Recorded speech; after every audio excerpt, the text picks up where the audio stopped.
थांबवतोय, प्रेक्षकांना सांगूया बारामती जल्लोष सुरू झालेला आहे। नारायण राणेने तिकडे मुसंडी घेतलेली आहे आणि एक प्रकारे बारामतीमध्ये अजित पवार यांच्यासाठी आजचे निकाल काही सकारात्मक येताना दिसले नाहीत आणि तुतारीचा जलवा आज बारामतीमध्ये पाहायला मिळाला।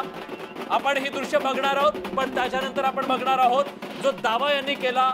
आपण मॅजिक वॉलच्या माध्यमातून दाखवणार आहोत की देशातला जो आदिवासी बहुल भाग आहे तिथं आज खरंच भाजपला लोकांनी नाकारलेला आहे का।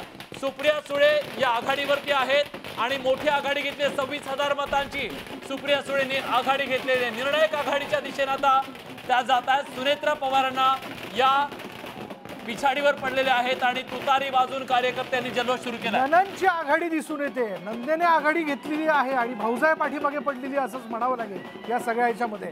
त्याच्यामुळे आता बघूयात बारामतीत सुप्रियाताईंनी जी आघाडी घेतलेली आहे 26,000 मतांनी आघाडी घेतलेली आहे आणि ही आघाडी अधिक वाढते का आणि जर ती तशाच पद्धतीने वाढत राहिली तर मात्र या ठिकाणी परिस्थिती कठीण होऊ शकते। त्यामुळे तुतारी वाजवून कार्यकर्त्यांनी जल्लोष केला। हा बरोबर, आपण मॅजिक वॉलच्या माध्यमातून देखील काही गोष्टी तपासण्याचा प्रयत्न करू, जाणून घेऊ की तिथं नेमकं काय घडतंय।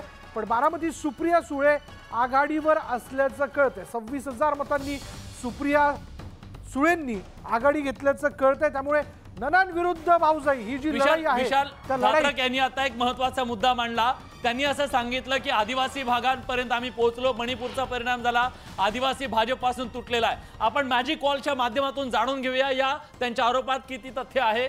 आपण हे आदिवासी बहुल जे भाग आहेत भारतातली 20% जास्त आदिवासी भाग जिथं आहे त्या मतदारसंघातली काय स्थिती आहे आताची बघूया आपण।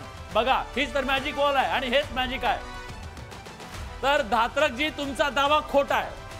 हे जे चित्र दिसतंय हा पूर्ण आदिवासी बेल्ट आहे आणि या आदिवासी बेल्ट मध्ये बघा मणिपूर आणि हा सगळा पट्टा सुद्धा हा पट्टा सुद्धा भाजपनं व्यापलेला आहे।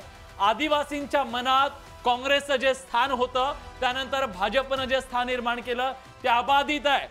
भाजपला आदिवासी मतांचं मोठ्या प्रमाणात चंक मिळतोय। हा देशातला आदिवासी बहुल पट्टा आहे।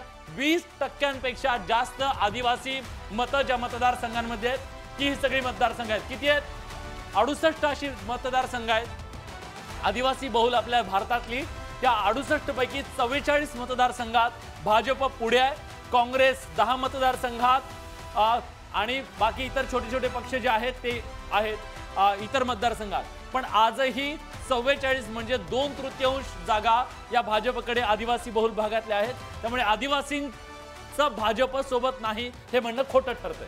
विलास नाही विलास मी आता जे ठाकरे साहेब जे म्हणाले की फार परंपरागत अशा पासून काँग्रेस बरोबर आदिवासी आहे जे म्हणाले, तुम्ही जर गेल्या 25 वर्षापर्यंत देशातल्या एकूण ह्या आदिवासी खासदार असतील आदिवासी आमदारांची संख्या जर बघितली तर भारतीय जनता पार्टीची सर्वाधिक आदिवासी खासदार आमदार एवढा बाकीच्या स्थानिक स्वराज्य संस्थांमध्ये सुद्धा जिथं म्हणून आरक्षण आहे आदिवासींचं तिथं भारतीय जनता पार्टीच्या संख्या मोठ्या प्रमाणात आहे। तेव्हा आज तुम्ही आता तर या तुमच्या मॅजिक मॅपवरून तुम्ही निश्चितपणे दाखवलंच की या 44 मतदारसंघामधले जे आदिवासी बहुल अशा पद्धतीचे मतदारसंघ आहेत तिथं भारतीय जनता पार्टी पुढे असं आपण सांगितलं। ती